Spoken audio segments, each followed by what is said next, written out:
High, আজকে হচ্ছে 24 তারিখ মানে রবিবার। কালকে শনিবারের একটা প্রোগ্রাম তোমাদের সাথে শেয়ার করেছিলাম। আজকে ওই স্কুলেই যাব, ওই স্টুডেন্টেরই আজকে নাটক রয়েছে। আর কালকে যে কম্পিটিশন হয়েছে সেটার রেজাল্টও তোমাদের দেখিয়ে দিলাম। এর একটু রেডি হতে বাকি ছিল, ও সেটাই হয়ে নিল। আর এদিকে আমরা একটু সোনার দোকানে চলে এসেছিলাম। তারপরে স্কুলে ঢোকার মুখে আমি একটু ঝালমুড়ি নিয়ে নিয়েছিলাম। স্কুলে ঢুকে দেখছি তখনও পুরস্কার বিতরণীর অনুষ্ঠান চলছে। আর এই দেখো, ইনি পাখনা লাগিয়ে প্রজাপতি সেজেছেন, কারণ নাটকে ওর পাঠ ছিল প্রজাপতি আর ফুল। তো নাটক শুরু হবে, আমিও কেক নিয়ে বসে পড়েছি খেতে খেতে। চলো নাটক দেখি।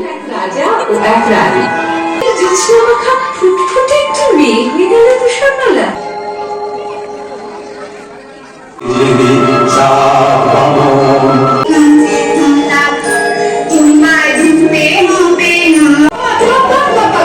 তুমি এখন যেখানে খুশি যেতে পারো। নাটকের সবাই অসম্ভব সুন্দর অভিনয় করেছে। এইটুকুনি বাচ্চাগুলোর মধ্যে কি প্রতিভা, বাপরে বাপ। নাটক শেষ হয়ে গেছে, এবার আমরাও বাড়ি যাব। বাই।